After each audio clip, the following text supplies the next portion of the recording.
Perhaps the most extraordinary thing about Shahid Qasem Soleimani is how truly ordinary he was. He was born on March the 11th, 1957 in the Kerman province of Iran, in the unexceptional village of Qanat-e-Malik. Like others, he went to school, had a regular upbringing, and later found work in construction to help repay the agricultural debts accumulated by his father.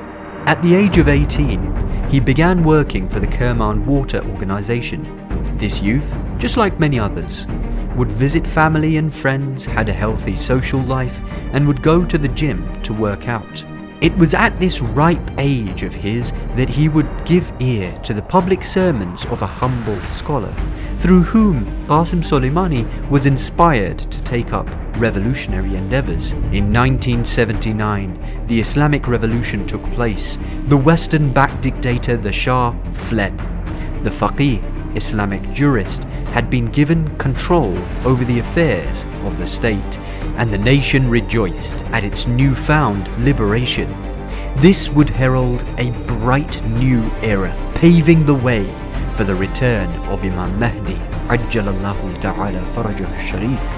While the nation celebrated, Qasem Soleimani knew that the toughest battles were yet to begin. America, the Soviet Union, and their cohorts throughout the world would not readily tolerate a free Islamic nation whose leader was not under their control. They had already begun devising plans to quash the revolution. And so he joined the Revolutionary Guard, the IRGC. With little training, he quickly advanced in his military proficiency, initially a mere guardsman stationed in northwestern Iran. The enemies were on the move. The Islamic Revolution would not be tolerated by the world powers. They needed an instrument of war to lay siege upon the newly formed Islamic Republic of Iran. Saddam Hussein, the tyrannical dictator positioned in the neighboring country of Iraq, became the best candidate. Backed by America, the Soviet Union, Britain, France, and Germany, to name a few, Saddam Hussein became their fully fledged agent of war. At this time, Iran had little hope. Years of oppression under the rule of the Shah had left the nation almost entirely dependent on the world powers. They could not even make their own barbed wire, let alone the kinds of ammunition, missiles, fighter jets, tanks, and other military equipment necessary to fight back against the world that now stood against it. On the 22nd of September 1980, Saddam Hussein launched a full-scale invasion of Iran. Using Soviet MiG-23BNs, Tu-22 and Su-20 fighter aircrafts, the Iraqi Air Force launched surprise airstrikes on 10 Iranian airfields to obliterate the Iranian Air Force. The following day, Saddam launched a ground invasion in 3 simultaneous attacks, wanting to break the back of the Islamic Revolution. Of the 6 divisions that invaded by ground, 2 crossed over the northern and central borders to attack the heart of Iran. The other 4 were sent to Khuzestan in the south. The objective? Control Abadan and Khorramshahr, 2 strategic port cities. Saddam had hoped that the ethnic Arabs of Khuzestan would abandon the Islamic Revolution, but the people of the region remained loyal to Iran. And in fact, even the Iraqi troops themselves have been described as badly led and lacking in offensive spirit. Inside their hearts, Saddam's troops knew that the cause they were fighting for could not be justified. Still, they followed the orders of the tyrannical powers. In Khorramshahr, heavy losses left 7,000 dead on both sides. The city became known as the City of Blood. Ruthlessly, Saddam Hussein used chemical weapons supplied by the West to devastate the people of Iran. Saddam took control of Mehran. Furthermore, Saddam's forces advanced into the Zagros Mountains and took control of this strategic invasion point. But the leader and the people of Iran would not give up. With AH-1 Cobra helicopter gunships and F-4 Phantoms armed with Maverick missiles, they began fierce attacks on the advancing Iraqi divisions. destroyed their armored vehicles and slowed Saddam's advance. Firing Phoenix missiles, they shot down dozens of Iraq's Soviet-built fighters. The newly formed revolutionary Iranian Air Force also retaliated with conviction and precision, with a large-scale attack against Iraqi air bases and infrastructure in Operation Command 99. Using the salvaged F-4 Phantom and F-5 Tiger fighter jets, they attacked oil facilities, petrochemical plants, oil refineries, and the Mosul air base. Saddam was taken by surprise by this firm response, and economic disruption was caused within Iraq. But Iranians were taking heavy losses, and while Saddam's depleted forces were being buffed up by the world superpowers, Iran had been put under sanctions and had only its faith in its own people and in Allah. In 1981, Imam Khamenei was elected president of Iran by a landslide vote of 97%. His sound resolve, knowledge, zeal, and bravery would further strengthen the leadership. The Iranian military, police forces, and the Revolutionary Guards all acted with the same goals in mind: resist the tyranny of the invaders and defend the Islamic Revolution. But they were not alone. Many voluntary fighters from among the common people, known as the Besiege, each entered the fray separately in a bid to protect their nation and the noble cause of the Islamic Revolution. Qasem Soleimani quickly excelled in ranks, mustering his experiences to become a leader.